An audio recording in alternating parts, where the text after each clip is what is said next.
Vous êtes en forme? Vous êtes en forme? D'accord, ok. Elle fait peur. Voilà, aujourd'hui, on va continuer le partage que, il est vrai, nous avions commencé le 13 du 12 2023, donc l'année passée, sur le don du Saint-Esprit. Vous avez dit qu'il y aurait une deuxième partie, c'est aujourd'hui. Désolé de ne pas l'avoir proposé plus tôt, mais nous avons des agendas chargés à l'eau vive. Amen. Alors on va continuer, peut-être un rappel. Vous vous souvenez que dans Actes 2:38, on va peut-être le relire d'ailleurs. On va même lire à partir donc du verset 38 et on va lire jusqu'au verset 41.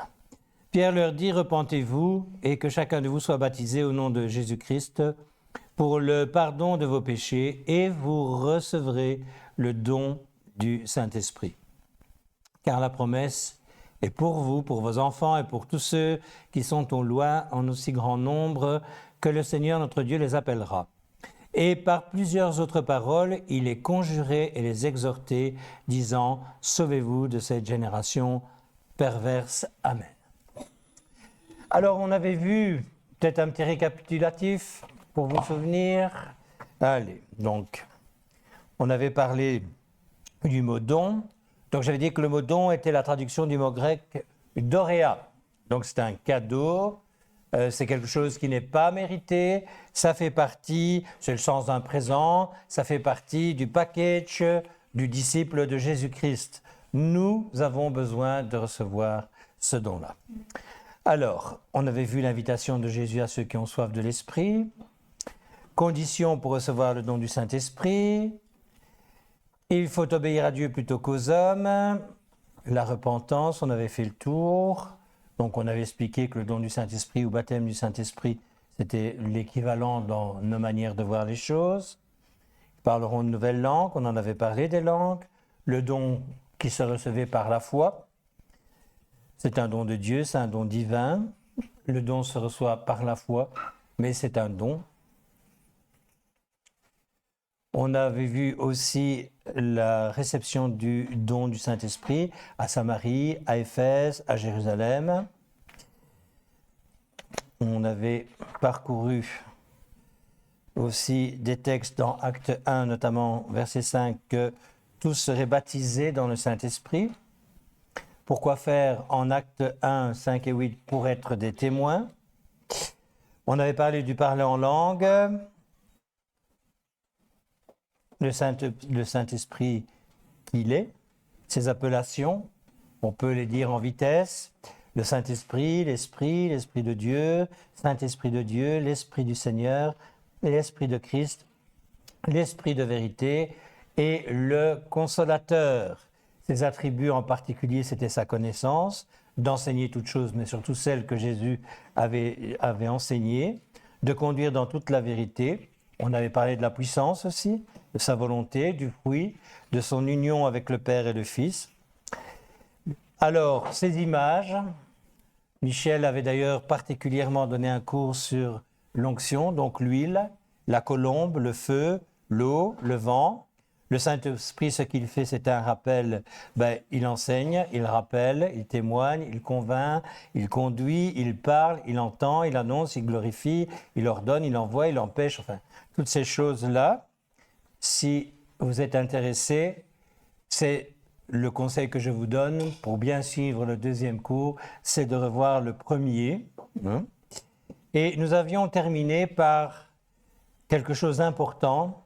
C'était un texte qu'on trouve dans 1 Thessaloniciens 5, verset 19. « N'éteignez pas l'esprit. » Amen. C'est quelque chose qu'on ne peut pas faire. Alors, on en est arrivé à quoi? À la réception du don du Saint-Esprit lors des premières années de l'Église. On se souvient qu'à Jérusalem, à la Pentecôte, Acte 1, 4, 8, promesse du Seigneur, vous serez baptisés dans le Saint-Esprit, vous recevrez de la puissance, etc., etc. On ne va pas le lire. Acte 2, 1, 4, réalisation des promesses. Ils furent tous remplis du Saint-Esprit et se mirent à parler en d'autres langues. Alors, On sait que les 120 personnes qui reçurent le Saint-Esprit ce jour-là, dont Marie et les apôtres, étaient en prière depuis 10 jours. On retrouve ce texte-là dans Acte 1 au verset 14.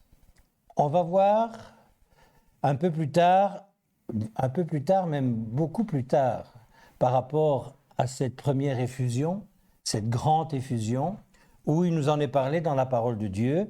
C'est arrivé à Samarie.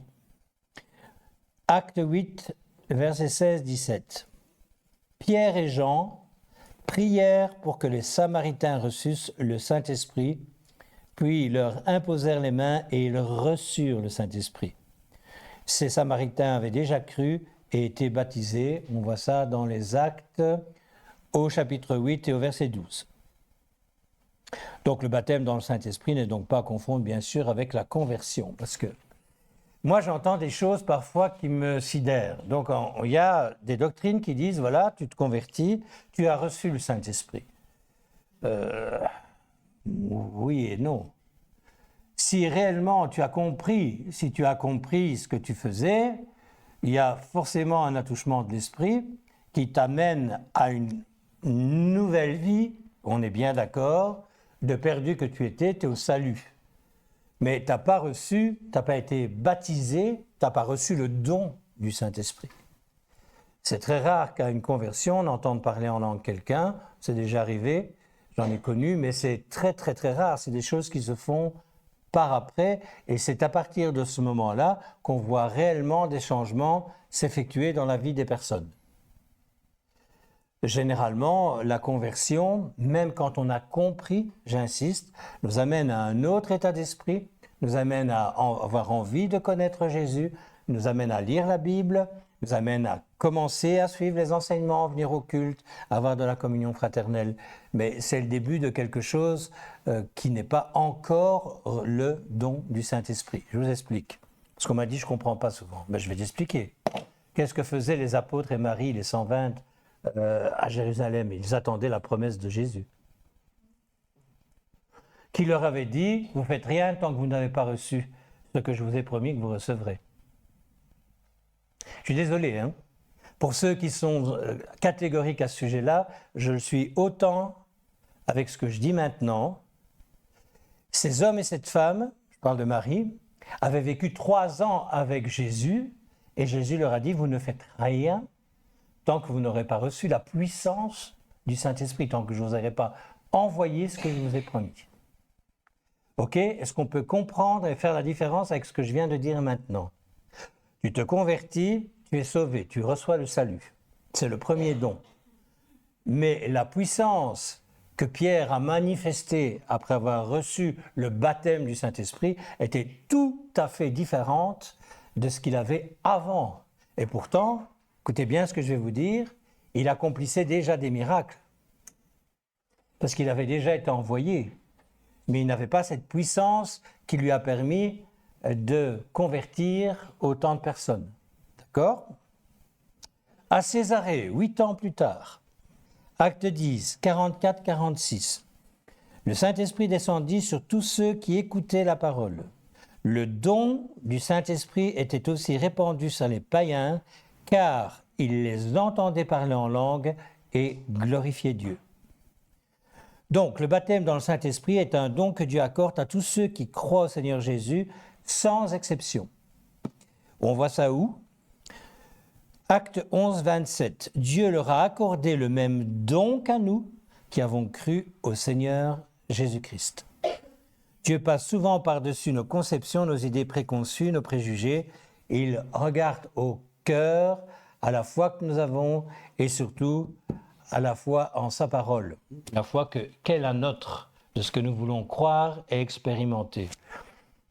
J'ai Jacques Collant qui m'a envoyé une vidéo sur un pasteur africain qui a vécu des choses invraisemblables.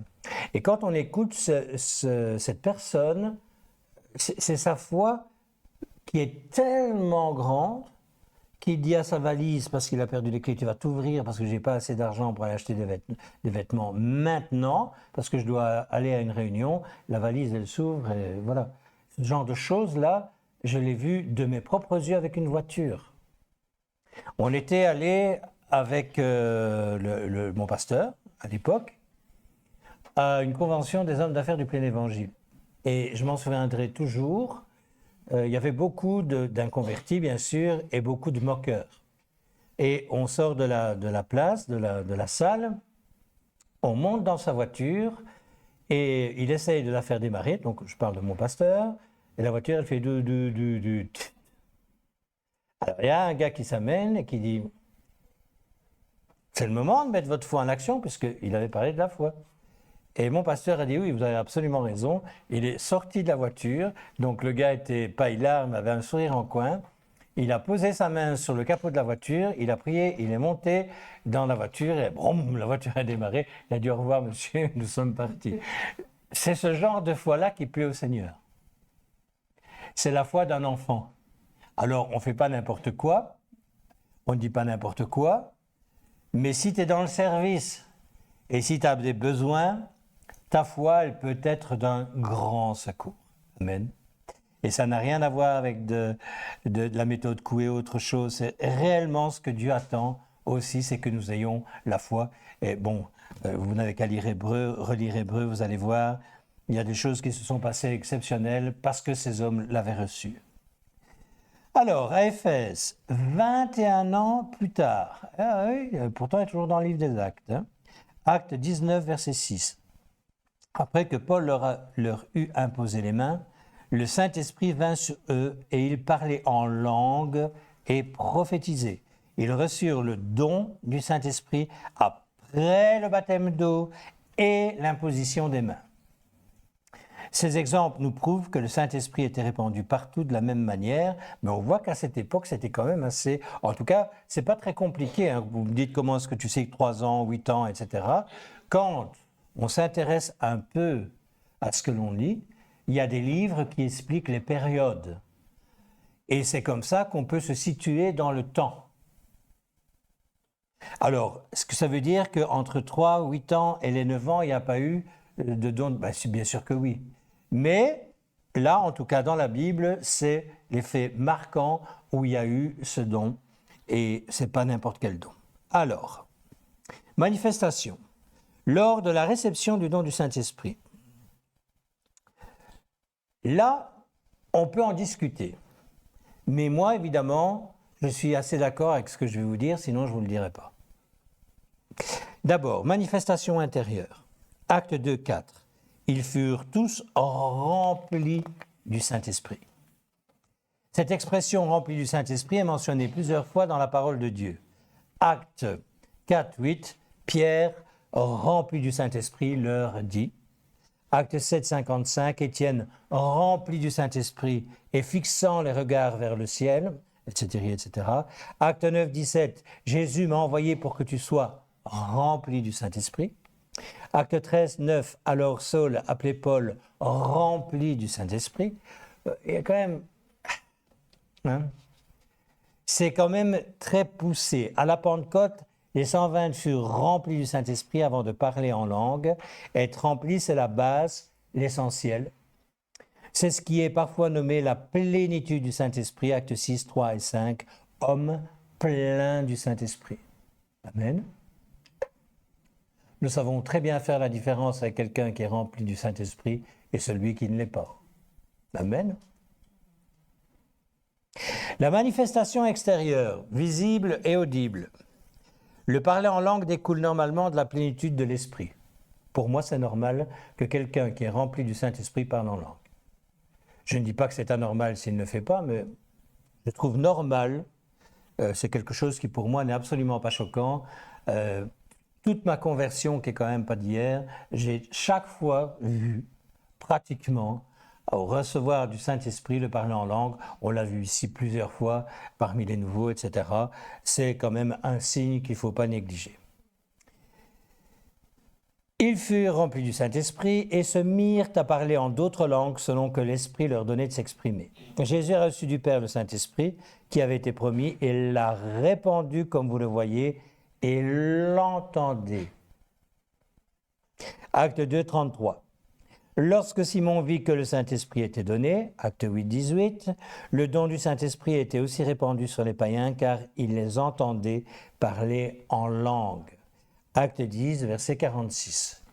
C'est quand même beaucoup de versets tout ça, hein? Oui mais non, ben oui, ben si quand même. Le parler en langue inconnue est la manifestation du Saint-Esprit normale et biblique, prouvant extérieurement une plénitude intérieure. Alors maintenant, j'ai entendu des parler en langue diabolique. On a eu le cas une fois ici, j'ai dû arrêter la personne. Ça arrive. On sait que Satan mime très bien. Ce que Dieu fait, il a toujours fait que ça, puisqu'il est incapable de créer.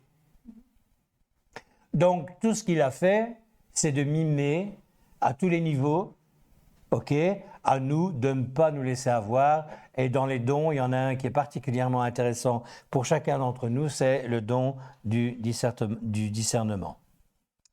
Alors, dans cette expérience du baptême dans le Saint-Esprit, dans le don baptême, pour moi, c'est la même chose. Il y a un état, ils furent remplis, une action, ils se mirent à parler en d'autres langues. De cette observation, il est facile de déduire qu'on ne peut pas être baptisé sans être rempli de l'Esprit. Quand il y a plénitude de l'Esprit, le parler en langue se manifeste simplement et normalement. Alors maintenant, je vais vous dire quelque chose. Les parler en langue qu'on connaît parfois, je suis obligé d'en parler dans certaines cultures, pour moi vraiment... Vous imaginez le nombre qu'on est ici si tout le monde se met à parler en langue, en criant, en hurlant, en pleurant. Écoutez, ça ne va pas être vivable. Et où voit-on ce genre de choses dans la parole? Nulle part. Absolument nulle part. C'est quelque chose qui n'existe pas. On parlait dernièrement de toutes ces personnes qui recommencent à tomber en masse.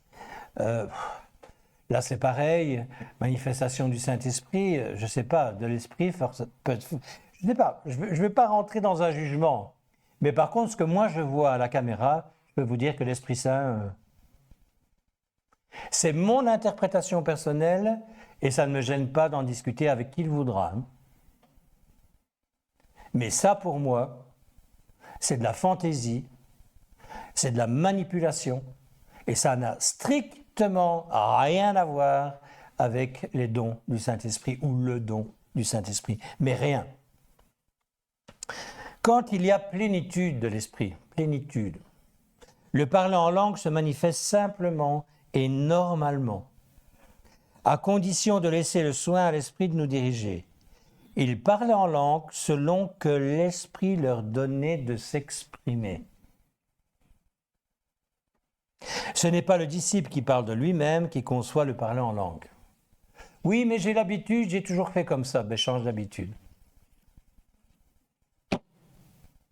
Si on a quelqu'un qui est en face de nous qui n'arrête pas d'hurler parce qu'il a l'habitude d'hurler, à un moment donné, on va lui dire, écoute, tu n'as pas besoin d'hurler comme ça, on comprend ce que tu nous dis. Et le Seigneur n'est pas sourd.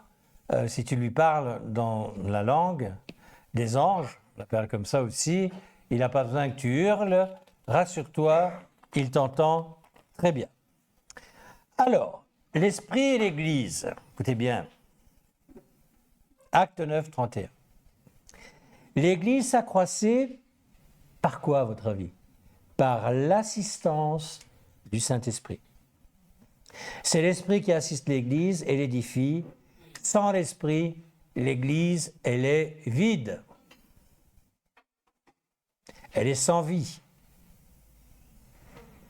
Dès le jour de la Pentecôte, c'est l'Esprit qui a fait exploser une puissance, un dynamisme de vie spirituelle, l'épanouissement des apôtres lancés par l'Esprit à la conquête des âmes pour Christ.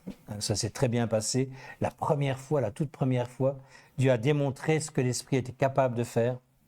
Le zèle des chrétiens à propager l'Évangile, malgré la persécution, était le résultat de l'action permanente de l'Esprit dans l'Église. Au contact de l'Esprit, la personnalité de l'homme est transformée. C'est l'Esprit qui fait naître de nouveau. Ben oui, ça aussi, on l'oublie. Oui, mais non, mais oui, mais si. Qu'est-ce qu'il dit à Nicodème, Jésus-Christ? Tu n'es pas de nouveau. Tu peux faire tout ce que tu veux, tu peux dire tout ce que tu veux. Nos paroles nous amènent à recevoir, mais nos paroles ne nous changent pas. La parole de Dieu, elle est très claire. Elle nous dit que c'est Dieu qui change notre cœur de pierre en cœur de chair. Il y a plein de gens qui dehors vont dire « je crois, je crois, je crois, je crois ». Mais la parole, cette même parole nous dit aussi que les démons y croient. Pas pour ça qu'ils sont sauvés. Il faut peut-être revenir au fondement aussi biblique. Parce que souvent, ce que nous croyons devient la réalité, parce qu'elle nous arrange cette croyance. Mais il faut peut-être revenir au texte. Au contact de l'esprit seulement, la personnalité de l'homme est transformée. C'est l'esprit qui fait naître de nouveau, par son fruit, et implante dans le croyant l'image de Christ, la révélation de Christ. Il manifeste également sa présence par les dons spirituels qu'il distribue aux membres de l'Église, corps de Christ. Comment veux-tu prophétiser si tu n'as pas reçu le don du Saint-Esprit? La présence de l'Esprit est en chaque chrétien qui, par la foi, appartient à Christ, même s'il n'a pas encore reçu le baptême dans le Saint-Esprit. Je vais vous dire, je reviens sur la prophétie. Moi, j'ai connu des gens qui m'ont dit, non, moi, je ne parle pas en langue, ce que tu dis, ça mais je prophétise. Je vous laisse seul juge. Car si quelqu'un n'a pas l'Esprit de Christ, il ne lui appartient pas. Romains 8, 9. Il n'est pas question dans ce texte du don du Saint-Esprit, mais de la personne du Saint-Esprit. L'Esprit témoigne à notre esprit que nous sommes enfants de Dieu. Romains 8, 6. Parce que vous êtes fils, Dieu a envoyé l'Esprit de son Fils dans vos cœurs. Galates 4, verset 6. Tous les sauvés sont régénérés par l'Esprit. Ils ont l'Esprit parce qu'ils appartiennent à Christ qui les a rachetés à un grand prix. Et tous sont invités de façon pressante par le Christ et par les apôtres à recevoir le don du Saint-Esprit et par la suite à aspirer au don spirituel pour l'édification de l'Église. Vous trouvez ça dans 1 Corinthiens 14, verset 12. C'est quand même assez surprenant de voir à quel point, quand on parle du Saint-Esprit, on trouve en suivant, c'est tout au long en fait, il suffit d'ouvrir la Bible, commencer de lire les écrits apostoliques pour se rendre compte que le Saint-Esprit, il est présent partout, tout le temps, continuellement. Amen. Or, à chacun, la manifestation de l'Esprit est donnée pour l'utilité commune. 1 Corinthiens 12, verset 7. Alors, le baptême dans le Saint-Esprit est pour l'Église tout entière, pour chaque chrétien en particulier. La promesse est pour tous. Vous lisez ça dans Acte 2, au verset 39. Alors, l'Esprit est la parole de Dieu. Toute écriture est inspirée de Dieu. 2 Timothée 3, verset 16. Alors, le fait d'avoir reçu le don du Saint-Esprit ne signifie pas que nous possédons la connaissance parfaite de toutes les vérités de la parole de Dieu. Il est évident que si tu ne connais pas la parole de Dieu, le Saint-Esprit va te pousser à la connaître. Amen. Le don ne nous dispense pas de sonder les Écritures, bien au contraire. En effet, après avoir reçu le don du Saint-Esprit, il est indispensable d'appuyer sa foi sur la parole de Dieu et non pas sur des traditions d'Église. Le problème, il est là souvent. Chez les pentecôtistes, c'est comme ça, chez les évangéliques, c'est comme ça, chez les baptistes, c'est comme ça, chez les, c'est comme ça, comme ça, comme ça. Rappelez-vous, le mode d'emploi parfait, elle est là. Le Saint-Esprit aide à comprendre la parole spirituellement. Lequel des hommes, en effet, connaît les choses de l'homme si ce n'est l'esprit de l'homme qui est en lui? Ça me semble logique. De même, personne ne connaît les choses de Dieu si ce n'est l'Esprit de Dieu. Or, nous nous n'avons pas reçu l'Esprit du monde, mais l'Esprit qui vient de Dieu, afin que nous connaissions les choses que Dieu nous a données par sa grâce, et nous en parlons, non avec des discours qu'enseigne la sagesse humaine, mais avec ceux qu'enseigne l'Esprit. Il y a une véritable différence. Employant un langage spirituel pour les choses spirituelles, et vous trouvez ça dans 1 Corinthiens chapitre 2, et vous pouvez lire ça à partir du verset 11 jusqu'au verset 13. Le Saint-Esprit est aussi esprit de vérité, et il conduit dans toute la vérité. Mais l'homme peut refuser cette vérité s'il s'en détourne et s'enlise dans les pratiques désapprouvées par la parole inspirée de Dieu. Il risque de voir s'éteindre en lui l'Esprit. L'Esprit de Dieu, quand on le reçoit, on verra ça un peu plus tard, on l'a vu déjà d'ailleurs dans la première partie, il est représenté quand Jésus se fait baptiser par Jean-Baptiste par une colombe. La colombe, c'est un oiseau, pour les chasseurs, ils le savent, extrêmement difficile à approcher. C'est un oiseau qui est très peureux, c'est un oiseau qui craint l'homme. Et comme par hasard, c'est une colombe qui descend sur Jésus. La colombe qui représente l'Esprit à ce moment-là. Attention à ce que nous disons, à ce que nous écoutons, à ce que nous regardons, à nos actions, à nos manières de penser, à nos manières de voir les choses, à négliger la parole de Dieu. C'est toutes ces choses qui nous font perdre l'esprit. Si nous ne lui sommes pas agréables, il n'y a aucune raison pour qu'il reste. D'accord? Alors, heureusement, on connaît, on pêche, on demande pardon, on peut rétablir la connexion avec le Seigneur, parce que la connexion, qu'on le veuille ou non, c'est le Saint-Esprit. C'est ce qui nous a été envoyé par Dieu parce que Jésus l'a demandé et en disant aux disciples, c'est un avantage pour vous. Et on sait le pourquoi, parce qu'à l'époque, il n'y avait que ceux qui étaient autour de Jésus qui entendaient Jésus, mais là maintenant, avec l'esprit de Jésus, parce que là aussi on l'a vu la fois passée, dans le cours, Jésus nous parle directement. Amen. Mais l'Esprit Saint est là pour nous rappeler ce que nous connaissons de la parole de Dieu. Les paroles de Jésus, elles sont inscrites là. Amen. Alors, par conséquent, après la réception du baptême dans le Saint-Esprit, continuez à affermir votre foi. Établissez-la solidement de manière inébranlable sur les vérités de la Bible, parole de Dieu. La Bible constitue la garantie de base de tout enseignement, même lorsque l'on est baptisé dans le Saint-Esprit. Il est bien nécessaire de faire comme les Béréens, vous en souvenez, qui examinaient chaque jour les Écritures pour voir si ce qu'on leur disait était exact, et on trouve ça dans Acte 17 au verset 11. Alors, on va voir par rapport à la parole de Dieu l'utilité du don du Saint-Esprit. D'accord? Le don du Saint-Esprit donne accès aux dons spirituels. La panoplie des dons est présentée par l'apôtre Paul dans 1 Corinthiens verset 12. À l'un est donné par l'Esprit une parole de sagesse, à un autre une parole de connaissance par le même Esprit, à un autre le don d'opérer des miracles, à un autre la prophétie, à un autre le discernement des esprits, à un autre la diversité des langues, et à un autre l'interprétation des langues. Il y a diversité des dons, mais le même esprit. 1 Corinthiens 12, 7 à 10 et le verset 14. En ce qui concerne le mot don, il y a dans l'original grec 3 mots différents pour le désigner. Il y a doréa, charisma, pneumatica.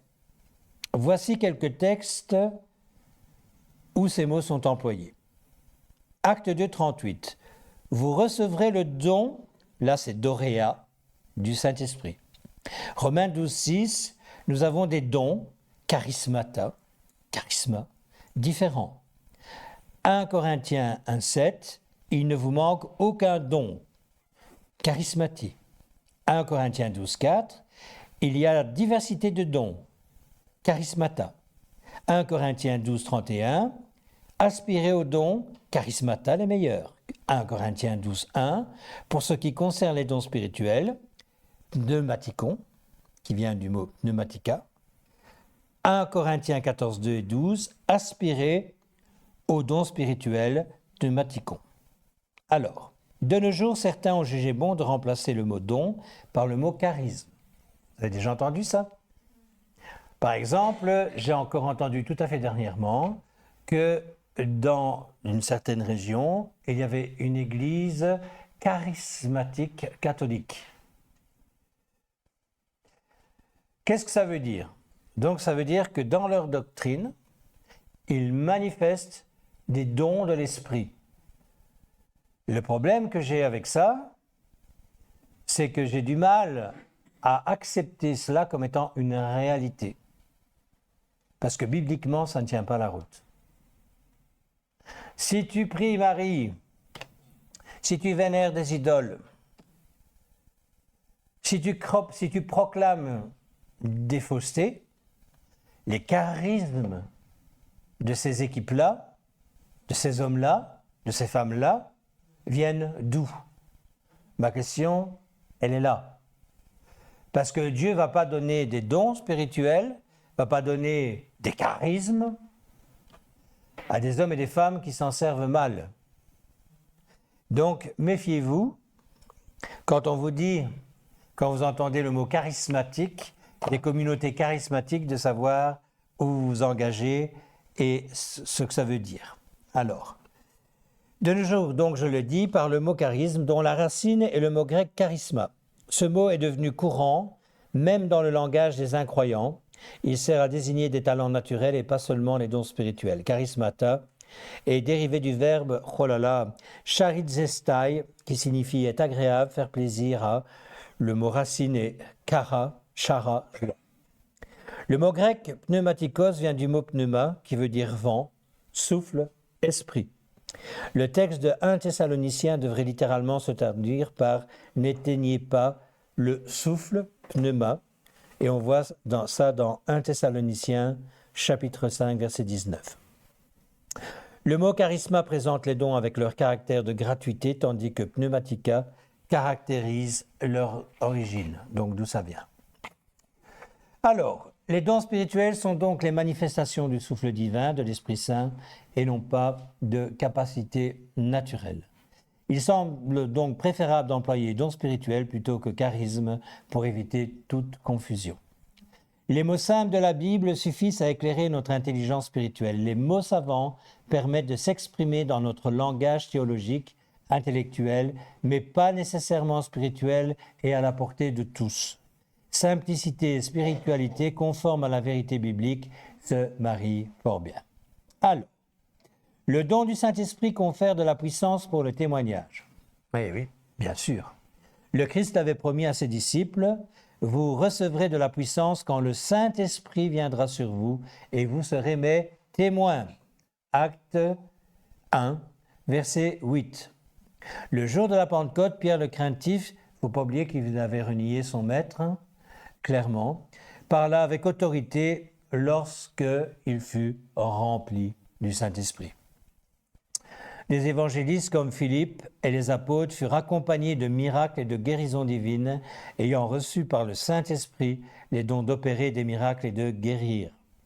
L'apôtre Paul écrivit aux chrétiens de Corinthe, « Ma parole et ma prédication ne reposaient pas sur les discours persuasifs de la sagesse, mais sur une démonstration d'esprit de puissance. » On voit ça dans 1 Corinthiens 2 au verset 4.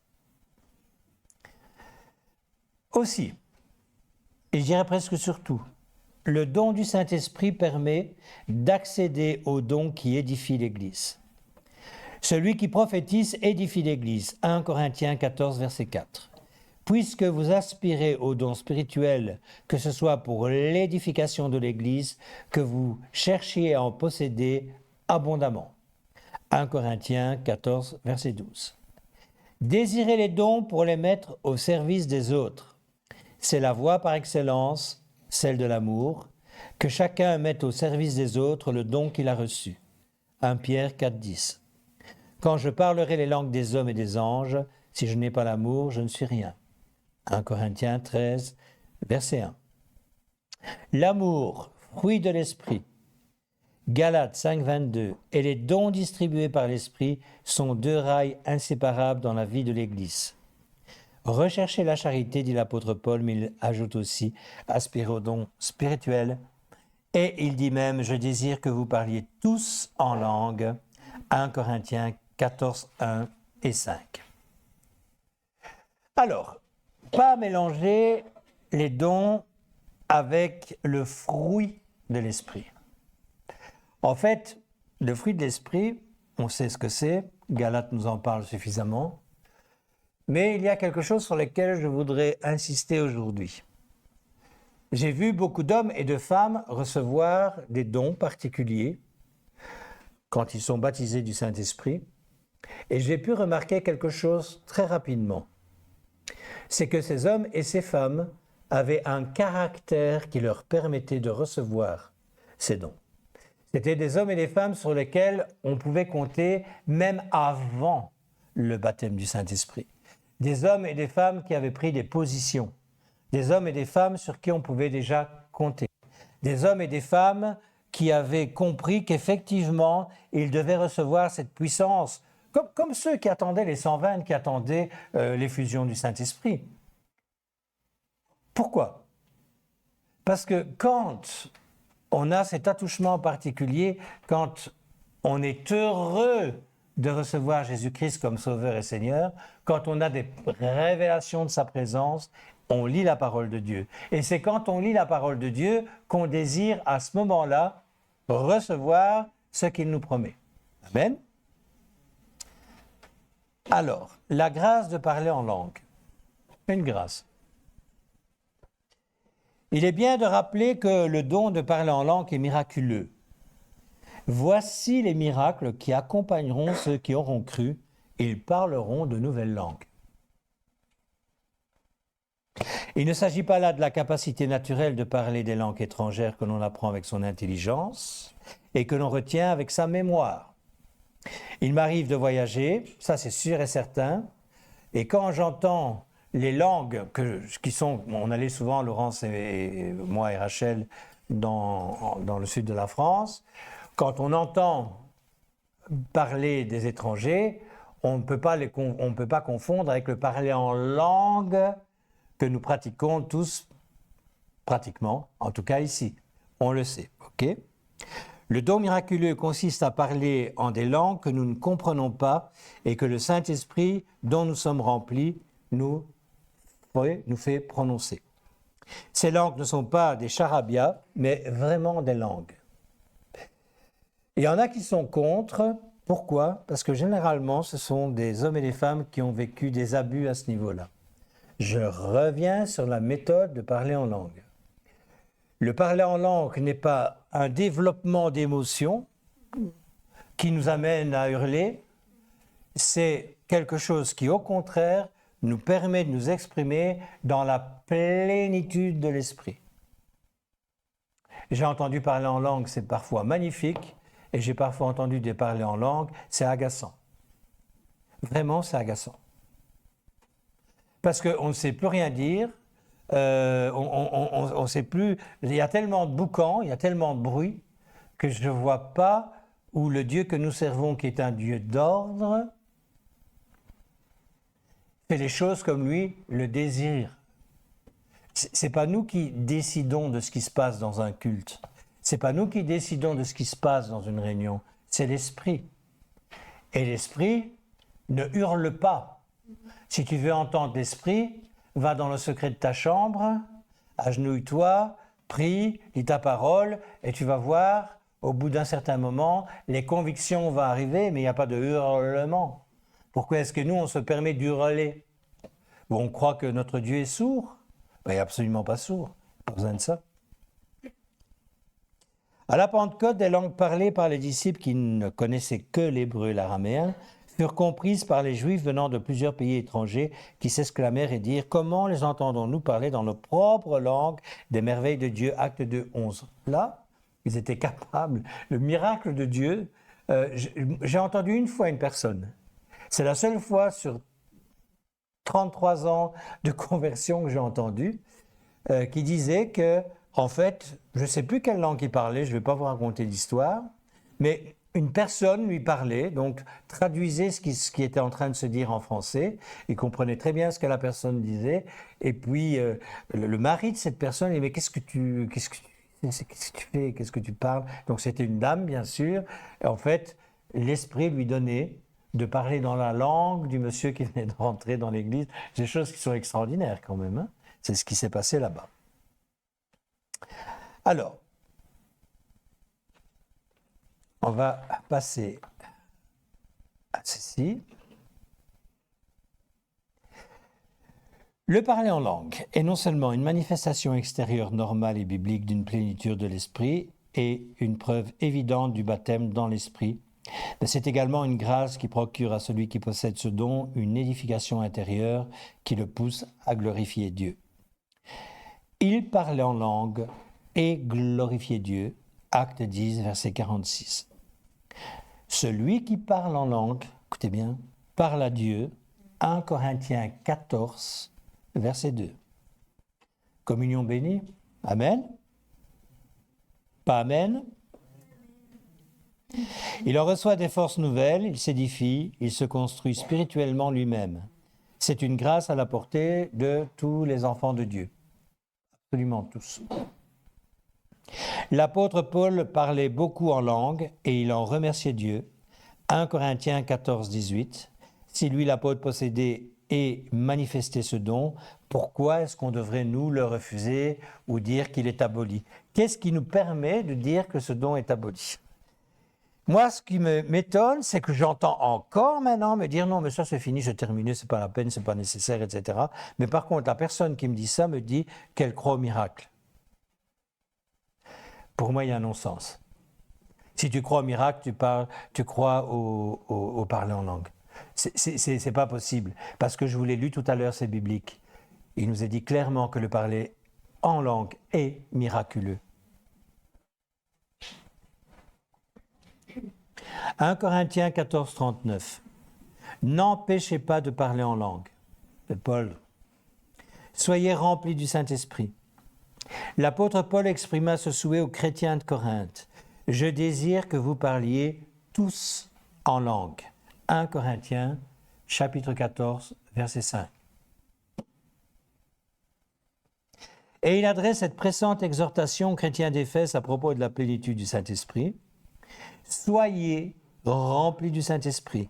Éphésiens 5, verset 18. Alors, la réception du don du Saint-Esprit est avant tout intérieure. Je me répète, c'est une plénitude de l'Esprit dont le parler en langue est un résultat visible. Être rempli du Saint-Esprit doit être la première aspiration du chrétien. Rappelez-vous de Nicodème. Si tu ne nais pas de nouveau, et Nicodème, c'est ça le problème du pharisianisme, en particulier. Vous croyez qu'il n'a pas compris que Jésus est un personnage particulier? Oh, il n'a peut-être pas eu le culot d'aller lui poser des questions pendant la journée, mais quand même, c'est un homme intelligent.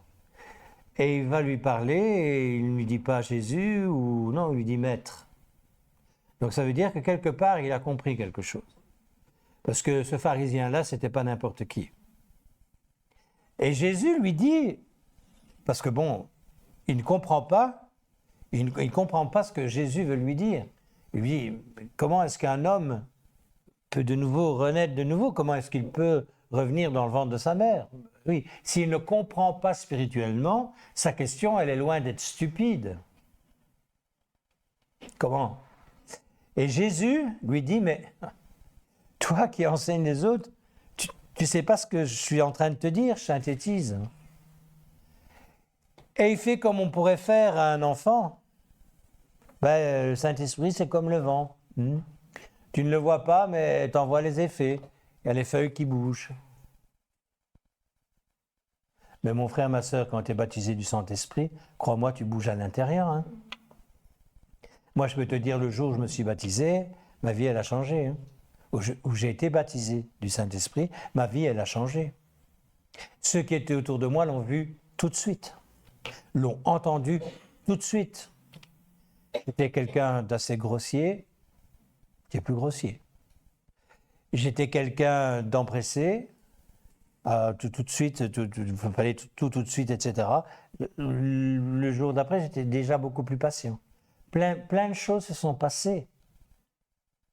Et le jour même, je parlais en langue.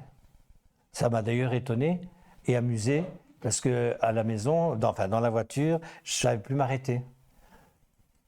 Mais ce n'était pas quelque chose d'excessif. C'était quelque chose qui me remplissait de douceur, qui m'a amené à une compréhension. Quand j'ai lu la Bible ce soir-là, quand je suis rentré, les mêmes textes, les mêmes versets ne voulaient plus dire la même chose que la veille. Et pourtant, vous savez quoi? J'avais déjà au moins 6 mois de conversion.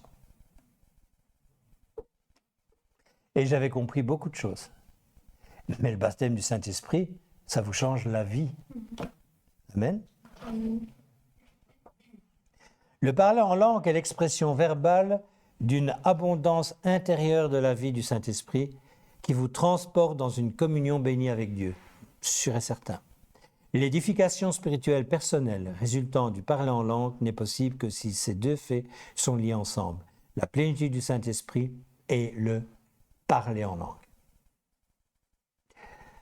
C'est pour ça que je vous disais tout à l'heure, quand j'entends hurler en langue, il y a quelque chose qui ne va pas. C'est émotionnel parce qu'il n'y a pas la plénitude du Saint-Esprit. C'est ça qui dérange l'Église. C'est ça qui dérange celui qui rentre à l'intérieur pour la première fois et qui entend hurler. Parce que c'est de l'émotion, mais ça de l'émotion, il suffit d'aller dans n'importe quel concert mondain, vous allez en avoir tout plein d'émotions. J'ai écouté dernièrement, parce que j'étais obligé, un morceau de Led Zeppelin. Quand je dis j'étais obligé, j'étais pas chez moi. Bon, donc forcément, Led Zeppelin passait. C'était quelque chose qui, à l'époque, me faisait vibrer. Ben, vous savez quoi? J'ai dû me battre un peu pour que ça me... Parce que très vite, la chair reprend le dessus. Et émotionnellement, si on n'est pas équilibré, et on en a parlé dernièrement, c'est une catastrophe. Il faut qu'on soit émotionnellement, d'ailleurs pour ceux d'Ephra, vous avez un livre très intéressant, émotionnellement sain, S-A-I-N et S-A-I-N-T, il faut apprendre ces choses-là. Ok? Plénitude du Saint-Esprit. Lorsque vous êtes rempli du Saint-Esprit, vous n'avez pas besoin de vous forcer à parler en langue. Eh non. C'est l'Esprit qui vous donne le pouvoir de vous exprimer en d'autres langues. Il suffit de vous laisser entraîner par les fleuves d'eau vive de l'Esprit. Comme le dit Jésus, des fleuves d'eau vive couleront de votre cœur, Jean 7, 38. Laissez-les couler en vous, dans le calme et la confiance. Dans le calme et la confiance. Peut-être que vous vous demandez quelle est la différence entre être rempli du Saint-Esprit et être baptisé du Saint-Esprit. La réponse est très simple. Pour expliquer et concilier ces deux verbes, rempli et baptisé, qui veut dire plonger ou immerger, on emploie l'image de la lampe à huile. Pour qu'elle puisse éclairer, la mèche doit d'abord être plongée dans l'huile, et alors qu'elle est plongée, l'huile s'imprègne, remplit la mèche, qui est ainsi prête à être allumée.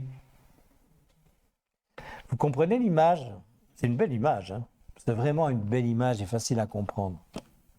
Tu veux être enflammé, mon frère, ma sœur? Sois imprégné du Saint-Esprit. Demande-le. Demande-lui de venir. On m'a dit un jour, il faut arrêter de demander. Arrêter de demander le Saint-Esprit si tu ne l'as pas. Ah non, demande-le. Insiste pour le recevoir. Jusqu'au moment où tu l'as. Vous savez comment moi je l'ai reçu, ce Saint-Esprit? Je savais, j'avais compris.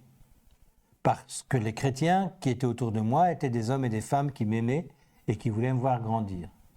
Il y en a qui ne se gênaient pas et qui me parlaient gentiment mais sérieusement, me disant « tu n'as pas reçu le Saint-Esprit, c'est pour ça que tu ne comprends pas ceci, c'est pour ça qu'il y a ces choses qui ne changent pas, voilà, etc. etc. » Et j'étais donc dans une réunion où le frère qui prêchait était un monsieur qui avait réveillé la Côte d'Ivoire, mais c'était un monsieur d'un certain âge, il était plus âgé que moi, et il a fait un appel. Ce jour-là, j'ai su que j'allais le recevoir. Je me suis levé le premier, j'ai fait le ménage devant moi, j'en ai bousculé 2 ou 3, parce que je n'étais pas devant. Je me suis mis à genoux, il a prié pour moi et c'était instantané. C'est quand même curieux que si moi j'ai vécu ça, et une multitude d'autres chrétiens que je connais, je dirais même disciples de Jésus-Christ, parce que c'est plus des disciples de Jésus-Christ qui sont baptisés du Saint-Esprit que des chrétiens. Les chrétiens, généralement, on reste très basiquement à un endroit et on s'en contente, où on va calquer sa vie chrétienne sur la connaissance, uniquement, pharisianisme, qu'on le veuille ou non. Je connais des théologiens qui connaissent la parole de Dieu 3, 4, 5, 10, 15 fois mieux que moi. Mais une fois qu'on parle spirituellement, ils vous sortent des trucs, c'est pas... Le Saint-Esprit est pour celui qui le désire. Amen. Lorsque l'apôtre Paul se convertit, il reçut à Damas la visite d'un chrétien nommé Ananias qui lui dit « Saul, mon frère, le Seigneur Jésus qui t'est apparu sur le chemin par lequel tu venais m'a envoyé pour que tu recouvres la vue, chouette, et que tu sois rempli du Saint-Esprit. » Acte 9, verset 17. Plus tard, il est dit de lui, alors Saul appelait Paul, rempli du Saint-Esprit, Acte 13, verset 9. Donc, il y a toujours des rappels de quelque chose qui est important. Quand Jésus voulait annoncer quelque chose et qu'il insistait en disant en vérité, ça voulait dire écoute 2 fois plus qu'une. Et quand on voit rempli du Saint-Esprit, rempli du Saint-Esprit, rempli du Saint-Esprit, rempli du Saint-Esprit, ce n'est pas du hasard. Ça veut dire qu'il y a une importance. Ok ? De même, il est dit de l'apôtre Pierre, rempli du Saint-Esprit, Acte 4, 8, j'arrête là. Si après avoir été baptisé dans le Saint-Esprit, vous n'êtes plus rempli du Saint-Esprit, ça arrive malheureusement, les raisons peuvent être diverses. Négligence de la prière, doute, crainte, épreuve, découragement. Un renouvellement est alors nécessaire. Oh non, j'ai reçu le Saint-Esprit, ça ne sert à rien. Souviens-toi de l'image de la colombe. Souviens-toi de l'image de la colombe.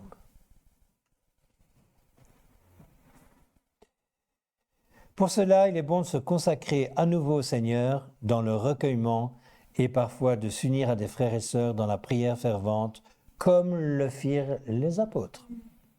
Ils élevèrent à Dieu la voix, tous ensemble. Quand ils eurent prié, ils furent tous remplis du Saint-Esprit. Acte 4, versets 24 à 31. Dieu fasse que tous les chrétiens soient aussi remplis du Saint-Esprit. Cela est possible puisque Jésus-Christ n'a pas changé. Il est le même aujourd'hui. Hébreux 13, 8. Il baptise toujours du baptême dans le Saint-Esprit, comme au temps des apôtres. Le don du Saint-Esprit qu'il accorde aujourd'hui est identique à celui du commencement de l'Église. Vous pouvez le recevoir maintenant de la même manière que les premiers chrétiens. Quand vous serez remplis de l'Esprit, vous parlerez en langue, selon que l'Esprit vous donnera de vous exprimer. Acte 2, verset 4. Retenez ces promesses. Vous recevrez le don du Saint-Esprit. Acte 2, verset 38. Vous serez baptisés dans le Saint-Esprit. Acte 1, verset 5. Et cette exhortation, soyez remplis du Saint-Esprit. Éphésiens 5, verset 18. Est-ce que quelqu'un a encore des doutes au sujet du baptême du Saint-Esprit, qui est une nécessité absolue pour le service? Est-ce qu'il y a encore des doutes à ce sujet-là? Je vais prier avec vous. On va en faire profiter aussi les amis internautes. Et on va demander au Saint-Esprit de venir visiter celui qui veut. Je sais que parmi nous, il y en a qui ont besoin d'un renouvellement pour quelque raison que ce soit. Je sais que parmi nous, il y a des choses qui ont fait fuir l'esprit. Je sais que parmi nous, il y en a qui ne l'ont pas encore reçu. Et on va demander qu'il passe dans nos rangs et qu'il vienne donner à celui qui a besoin ce dont il a besoin. Et les amis internautes, j'espère que vous profiterez aussi de cette prière. Seigneur, je te loue et je te rends grâce. parce qu'aujourd'hui encore, tu nous as enseigné. Aujourd'hui encore, c'est ta parole qui a parlé. Seigneur, nous savons que nous avons besoin de recevoir cette puissance. Tu as dit aux 120 de ne rien faire tant qu'ils ne la recevraient pas. Elle a été manifestée et on en a vu les effets. Seigneur, d'abord, pour ceux d'entre nous qui l'ont reçue et qui auraient attristé l'Esprit, te demandons tous pardon. Seigneur, ce que nous voulons, c'est rétablir cette connexion avec le Père, avec toi, avec le Fils.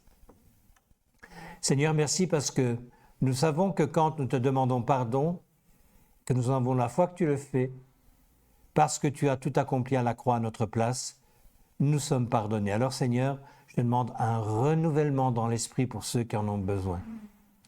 Mais Seigneur, je te demande vraiment aussi le baptême du Saint-Esprit pour ceux qui ne l'ont pas encore reçu. Seigneur, que vraiment ceux qui le désirent puissent le recevoir aujourd'hui. Et Seigneur, nous chassons tout esprit contraire au tien. Nous ne l'acceptons pas dans cette maison. Et nous proclamons que c'est ton esprit qui va enflammer cette assemblée, parce que c'est ton assemblée. Tu en es la tête, c'est à toi cette assemblée. Tu en fais ce que tu en veux. Alors Seigneur, dans le nom puissant de Yeshua, donne à celui qui demande maintenant ton Saint-Esprit. Père, je t'ai prié dans le nom de Jésus-Christ et je te dis merci. Merci parce que tu es le même hier qu'aujourd'hui et que tu seras demain. Et tu as dit que même si nous, méchants comme nous l'étions, on ne donnerait pas une pierre à un de nos enfants qui nous demanderait un poisson, ô combien tu nous donnerais ton esprit si nous on te le demandait. Alors Seigneur, merci pour cela, que toute la gloire te revienne. Amen. Voilà, les amis internautes, je vous salue, je vous souhaite une très très bonne soirée, enfin plutôt une bonne nuit maintenant, et vous rappelle ainsi qu'aux amis de l'Assemblée de l'eau vive de Kievrin que nous avons notre culte ce dimanche à 10h30 et que ce sera le frère Kader qui partagera avec nous. Soyez bénis et à très bientôt.